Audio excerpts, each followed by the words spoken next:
कहानी की शुरुआत में हमें दिखाया जाता है 1920 का समय, जहां पर एक घने जंगल में दो लोग एक बीच से बचकर भाग रहे होते हैं। दरअसल बीच पहले इनके 3 साथियों को मार दिया होता है और इन्हें मारने के लिए इनके पीछे आ रहा होता है। लेकिन हम दिखते हैं उससे पहले कि अनजान शक्ति आकर इन्हें मार देती है और इनके हाथों में एक छड़ी होती है जो वहीं पर गिर जाती है। तो उसे एक हाथ आकर उठाता है, शायद ये कोई जादूगरनी या चुड़ैल का हाथ है। और वहां से कहानी प्रेजेंट में आती है, जहां पर हम दिखते हैं हाई स्कूल के बच्चों को म्यूजियम ले जाया जा रहा था। जिन बच्चों में सिर्फ 5 ही बच्चे इंपॉर्टेंट है।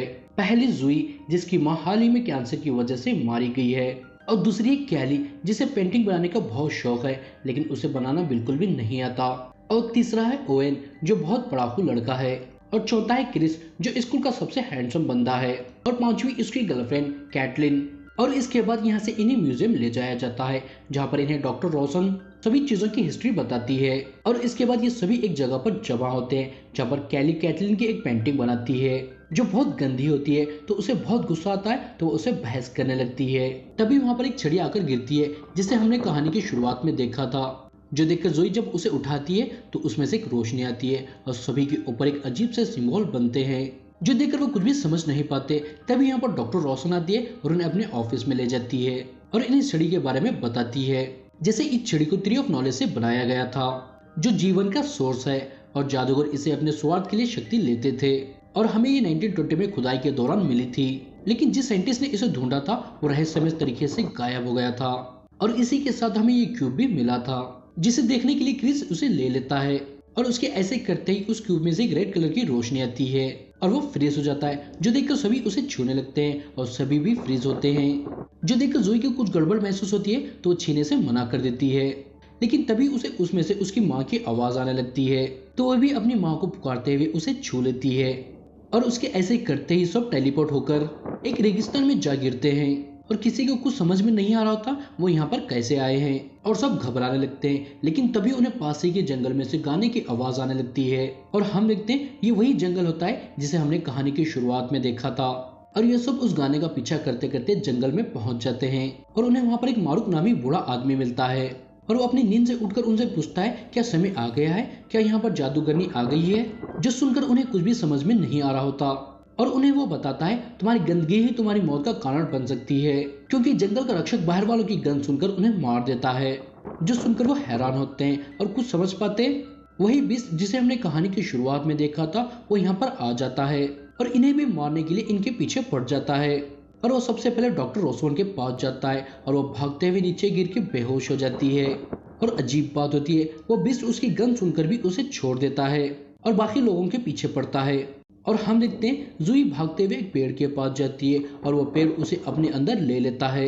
लेकिन बाकी के लोग जैसे तैसे करके वहां से भागकर निकल जाते हैं और भागते हुए एक पत्थर के पास पहुंचते हैं, जिस पर वही सिंबल बने होते हैं जो छड़ी के लेने के बाद इनके ऊपर बने थे। और उसमें एक पहेली भी होती है यहाँ से दूसरी जगह पर जाने के लिए, लेकिन ये लोग उसे सॉल्व नहीं कर पा रहे होते। और दूसरी तरफ हम देखते हैं जुई की आंख खुलती है और उसके सामने मारोक होता है और उसे बताता है एक ट्री ही सारे ट्रीज है और हम सब एक ही है। और यहाँ पर वो उसे एक बैक स्टोरी बताता है। बहुत समय पहले एक जादूगरनी ट्री ऑफ नॉलेज की रक्षा करती थी, इस उम्मीद पर कि उसके बदले वो ट्री उनकी रक्षा करेगी। और एक दिन एक महामारी की वजह से हमारे लोग मरने लगे थे, तो उसने उन्हें बचाने के लिए ट्री ऑफ नॉलेज से कुछ शक्तियां ली। लेकिन वो उन शक्तियां आने के बाद करप्ट हो गई, मतलब वो पागल हो गई। तो हमने उसे वहां से निकाल दिया और उसने बहुत कोशिश की वापस आने की, लेकिन वो वापस नहीं आई। लेकिन वो हिम्मत नहीं आ रही और आज भी वो कोशिश कर रही है वापस आने की। और अगर वो वापस आती है तो पूरी दुनिया को बर्बाद कर देगी और उसे कोई रोक सकता है तो वो तुम ही हो। और तुम्हें उस छड़ी का टूटा हुआ हिस्सा ढूंढकर लाना होगा, और वो भी उस जादूगरनी के ढूंढने से पहले, क्योंकि अगर वो हिस्सा उसे मिल गया तो वो पूरी दुनिया को बर्बाद कर देगी। जो सुनकर जुई को कुछ भी समझ में नहीं आ रहा होता, तो वो उसे मना करती है कुछ भी करने के लिए। तो उसे कहता है अगर तुम यहाँ से वापस जाना चाहती हो तो वो हिस्सा तुम्हें ढूंढना होगा, क्योंकि तुम उसके बगैर यहाँ से वापस नहीं जा सकती। और उसे उस बीच से बचने के लिए अपने ऊपर इस जंगल की खुशबू लगाने को कहता है। तो वहाँ की मिट्टी को अपने ऊपर लगाती है और अपने दोस्तों को ढूंढने के लिए जाती है। और इधर हम देखते हैं जब डॉक्टर रोशन को होश आता है तो देखती है छोटे छोटे लोग उसके साथ खेल रहे होते हैं, जिसे देखकर वो डरती नहीं बल्कि उनके ऊपर चिल्लाती है और वो उनसे कहती है बच्चे फोकस नहीं कर रहे। हमें उन्हें और जंगल के अंदर ले जाना होगा। और वो ये काम उन्हें वो छोटे छोटे लोगों को देती है, जो देखकर हम समझ पाते हैं डॉक्टर रोशन ही वो जादूगरनी है जिसके बारे में जोई को मॉर्ग बता रहा था।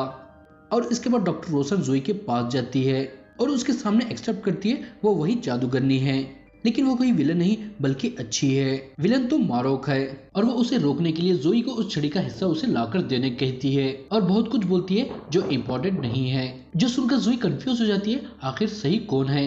तो पहले वो डॉक्टर रोशन को वहीं पर रुकने कहकर अपने दोस्तों को ढूंढने के लिए जाती है और उन्हें ढूंढते ढूंढते उन तक पहुंच जाती है जो अभी भी उस पहेली को सॉल्व कर रहे थे। लेकिन जोई उसके ऊपर के सिंबल देखकर समझ जाती है उन्हें क्या करना है। वो सभी को अपना हाथ आगे बढ़ाने कहती है और ऐसे करते ही वहां पर एक ग्रीन रोशनी आती है और सभी टेलीपोर्ट होकर दूसरी जगह पर पहुंचते हैं, जो देखकर जोई समझ जाती है ये एक मैजिकल फॉरेस्ट है और अपने दोस्तों को मारो की सारी बातें बताती है और बीच से बचने के लिए सबको वहां पर की मिट्टी लगाती है। और तभी उनकी नजर एक परी पर पड़ती है जिसका एक पंख टूटा हुआ था, जिसकी वजह से वो बहुत रो रही थी, जो देखकर जोई अपनी एक उंगली आगे बढ़ाती है जिसमें से ग्रीन रोशनी निकलती है और वो परी का पंख ठीक हो जाता है, जो देखकर ये सभी लोग काफी खुश होते हैं। और इसके बाद उस छड़ी का टूटा हुआ हिस्सा ढूंढने के लिए निकलते हैं और काफी दूर चलने के बाद इन्हें एक अजीब सा इंसान मिलता है जो अपने आप को यहाँ के रास्तों का रखवाला बताता है और उसके मर्जी के खिलाफ कोई भी एक कदम भी आगे नहीं बढ़ा सकता और अपने मैजिक से उनकी पैदाइश की जगह उन्हें बताने लगता है, जो देखकर ओवेन हैरान होता है और उसने ऐसा कैसे किया पूछने के लिए आगे जाता है। जो उस इंसान को बिल्कुल भी पसंद नहीं आता तो उसे पहले वो बर्फ बनाता है, उसके बाद गायब कर देता है, जो देखकर क्रिस को बहुत गुस्सा आता है तो वो भी गुस्से से आगे बढ़ता है, जो देखकर वो इंसान उसे भी बर्फ बनाकर गायब कर देता है। ये देखकर वो तीनों हैरान होते हैं और उससे पूछते हैं आखिर तुम चाहते क्या हो।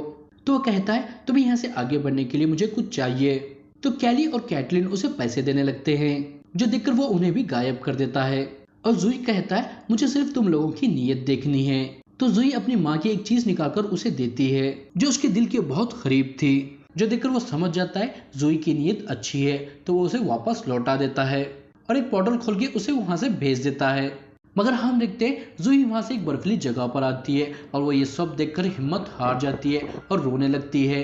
और तभी उसके पास डॉक्टर रोशन आती है और उसे मुबारकबाद देती है 2 पड़ाव पार करने के लिए, और वो उसे कुछ बोल पाती तभी वहां पर क्रिस आता है तो वो गायब हो जाती है और क्रिस आकर जुई के एक लेडी के पास ले जाता है जो अपने मन मुताबिक कुछ भी बना सकती थी और वो यहाँ पर अपने मैजिक से पेड़ उगा रही थी। और तभी यहाँ पर उसका हस्बैंड कैली और कैथलीन को भी यहाँ पर ले आता है और ये चारों लोग फिर से मिलकर बहुत खुश होते हैं और वो दोनों हस्बैंड और वाइफ उन्हें अपनी जगह पर ले जाते हैं और उन्हें खाने के लिए बहुत सारी चीजें देते हैं। लेकिन यहाँ पर ये लोग गौर करते हैं अभी भी ओवेन गायब है तो उन दोनों से अपने दोस्त को ढूंढने कहते हैं। तो ये लेडी अपने मैजिक से एक पोर्टल बनाती है जिसमें इन्हें ओवेन दिख रहा होता है, लेकिन उसके पीछे वही बीस्ट भी होता है। मगर वो ओवेन को कुछ कर पाता वो उसे खींचकर बाहर निकाल लेते हैं और वो बीस्ट भी उस पोर्टल से यहाँ पर आने लगता है, लेकिन वो लेडी फौरन उसे बंद कर देती है। मगर इसमें उस पोर्टल का एक हिस्सा गिर जाता है तो कैलिन उसे लेकर अपने बैग में रख लेती है और वो पांचों फिर से अब यहाँ से निकलते हैं। और इधर हम देखते हैं doctor Roshan tree of life के पास आती है जहाँ पर एक बहुत बड़ा शील्ड बना हुआ होता है। डॉक्टर रोशन उस पेड़ से कहती है प्लीज इसे हटा दो, मैं उन बच्चों का इस्तेमाल नहीं करना चाहती। लेकिन वहाँ पर कुछ भी नहीं होता तो वो अपना मैजिक इस्तेमाल करती है मगर उससे भी कुछ नहीं होता। और हम देखते हैं ये लोग एक कैंप लगाकर एक जगह पर बैठे हुए होते हैं। तभी वहाँ पर डॉक्टर रोशन आती है जो सिर्फ जूही को ही दिख रही होती है। वो जूही से कहती है तुम्हें यहाँ से फौरन जाना होगा क्योंकि यहाँ बहुत बड़ा खतरा है। तभी वहाँ पर कैथलीन आती है और जूही से पूछती है तुम किससे बात कर रही हो, जो सुनकर वो डॉक्टर रोशन के बारे में उसे कुछ नहीं बताती। पर इन लोगों को लग रहा होता है डॉक्टर रोशन मर चुकी है और वापस आकर सभी लोग यहाँ पर बात करते हुए बैठते हैं। और तभी ये लोग देखते हैं यहाँ पर वो छोटे छोटे इंसान आते हैं जो देखकर वो वहां से उठकर जाने लगते हैं। लेकिन अचानक कुछ होता है, वो एक एक करके जमीन में धंसते हुए एक जगह पर जाते हैं जहाँ पर उन सबको उनकी इविल पर्सनालिटी दिखती है और इनके अंदर के डर के बारे में इन्हें बताने लगती है और इन्हें लालच देती है और इनकी मनचाही जिंदगी पाने के लिए अंदर आने कहती है। जो सुनकर जूही समझ जाती है ये एक सिर्फ छलावा है तो वो अपनी पावर से उसे गायब कर देती है और ऐसे ही अपने सारे दोस्तों को भी होश में लाती है। लेकिन कैथलीन उसकी बातों में आकर अंदर चली गई होती है तो जूही भी अंदर जाती है उसे बाहर निकालने के लिए और जाकर उसे समझाती है और उसके अंदर का गिल्ड बाहर निकालती है और उसे जैसे तैसे करके होश में लाकर बाहर ले आती है। और तभी यहाँ पर एक पोर्टल खुलता है तो वो उसके जरिए दूसरी जगह पर चले जाते हैं और अब ये पांचों बहुत नजदीक आ जाते हैं, मतलब बेस्ट फ्रेंड बन जाते हैं और अभी भी उस छड़ी का टुकड़ा पाने के लिए आगे बढ़ते हैं और काफी दूर चलने के बाद उन्हें एक बॉक्स मिलता है जिसमें उस छड़ी का टुकड़ा है, लेकिन जब वो उसे खोलते हैं तो उसमें कुछ भी नहीं होता, जो देखकर डॉक्टर रोशन को भी बहुत गुस्सा आता है तो अपने असली रूप में आ जाती है, जिसे देखकर सभी हैरान हो जाते हैं। तो जोई सबको बताती है डॉक्टर रोशन ही वो जादूगरनी है, जो सुनकर वो और ज्यादा हैरान हो जाते हैं और वो जोई से पूछते हैं क्या तुम्हें इस बारे में पहले से ही पता था? तो जोई कहती है हाँ, लेकिन मैं बहुत कंफ्यूज थी, आखिर सही कौन है और मैं छड़ी का हिस्सा पाने के बाद तय करने वाली थी आखिर उसे देना किसे है। और यहाँ पर वो इस बात को छुपाने के लिए सबसे माफी भी मांगती है, मगर डॉक्टर रोशन यहाँ पर रिवील करती है वही इन सबको यहाँ पर ले आई है और अभी तक इनकी जिंदगी में कुछ भी हुआ है उसका कारण वही है, क्योंकि वो उन्हें यहाँ पर लाने के लिए अपने हिसाब से सब कुछ कर रही थी, यहाँ तक कि जोई के माँ का कैंसर का मरना भी, जो सुनकर उन सबको बहुत गुस्सा आता है। तो कैली उस पोर्टल के हिस्से से और एक पोर्टल खोलकर उस बीस्ट को यहाँ पर ले आती है और उसे डॉक्टर रोशन के ऊपर छोड़कर वो वहां से भाग जाते हैं, लेकिन हम देखते हैं वो बीस्ट भी पोर्टल के जरिए वापस आ जाता है और उन पर अटैक करने वाला होता है। तभी वहां पर एक नन्ही परी आती है जिसके ऊपर जोई ने ठीक किए थे, जिसे देखकर जोई को याद आता है मोरोक ने बताया था वो बीस्ट यहाँ का रक्षक है और ये लोग भी यहाँ के रक्षक है तो उसे कंट्रोल कर सकते हैं, और होता भी ऐसे ही है। वो बीस्ट जब यहाँ पर आता है तो जोई अपने पावर से उसे कंट्रोल कर लेती है और वो देखती है उसके पेट में कुछ चुभा था तो उसे बाहर निकालती है और ऐसा करते हुए वो दोनों यहाँ पर बेहोश हो जाते हैं। और तभी यहाँ पर डॉक्टर रोशन भी आ जाती है और उस छड़ी के हिस्से को इन्हें देने को कहती है और हमें पता चलता है उस बीस्ट के पेट में छड़ी का ही हिस्सा था, तो ये लोग भी उसे देने से मना करते हैं तो वो अपनी पावर से उन्हें हर्ट करने लगती है, लेकिन तभी जोई होश में आ जाती है और छड़ी का हिस्सा उसे दे देती है और बदले में वो उसके दोस्तों को छोड़ने को कहती है, जो सुनकर वो उसके दोस्तों को छोड़ देती है लेकिन उसे पकड़कर शील्ड के अंदर ले जाती है जहाँ पर मारोक पहले से ही वहाँ पर बैठा हुआ था और यहाँ पर वो दोनों बात कर लगते हैं और इनकी बातों से हमें पता चलता है वो दोनों भाई बहन हैं और मारूक उसे कहता है तुम जो भी करने वाली हो लेकिन उससे पहले तुम्हें मुझे मारना होगा, जो सुनकर वो बिना हिचकिचाए उस छड़ी को उसके पेट में घुसा देती है, जो देखकर जोई जाकर उसे हील करने की कोशिश करती है लेकिन वो हील नहीं हो रहा था, जो देखकर वो परेशान हो जाती है, जो देखकर मारूक उसे कहता है जोई परेशान ना हो क्योंकि जो पैदा होता है उसे मरना तो होता ही है और तुम्हें सब कुछ भूलकर एक नई शुरुआत करनी होगी क्योंकि एक ट्री ही सब ट्री है। इतना बोलकर वो मर जाता है और वहां से गायब हो जाता है। जोई उसकी बातें सुनकर समझ जाती है उसे क्या करना है, तो वो सबसे पहले अपनी पावर से उस ट्री को नष्ट करने लगती है, जो देखकर डॉक्टर रोशन हैरान हो जाती है और उस ट्री को बचाने के लिए उसके अंदर चले जाती है, मगर तभी वहां पर एक ब्लास्ट होता है जिससे ट्री खत्म हो जाता है और डॉक्टर रोशन वहीं पर मारी जाती है। और इसके बाद जोई अपने दोस्तों के साथ मिलकर उन सब की पावर से एक नया ट्री उगाती है और यहाँ पर वो क्यूब भी इन्हें मिल जाता है जिससे वो टेलीपोर्ट होकर यहाँ पर आए थे और वो उसी की मदद से टेलीपोर्ट होकर वापस भी चले जाते हैं और सब अपनी दुनिया में आकर काफी खुश होते हैं। और हम देखते हैं जोई के पास अभी भी उसकी पावर होती है, जो देखकर कैली बहुत खुश होती है और उसे बताती है उसके पास भी एक पावर है, वो पूरी गैलेक्सी की कोई भी लैंग्वेज को इजीली से पढ़ सकती है और उसे लगता है हो सकता है बाकी सबके पास भी कुछ ना कुछ पावर जरूर है। और मूवी के आखिर में हम देखते हैं ओवेन के पास वही क्यूब होता है जिससे वो टेलीपोर्ट होकर जंगल में चले गए थे और इसी के साथ ये मूवी यहाँ पर खत्म हो जाती है।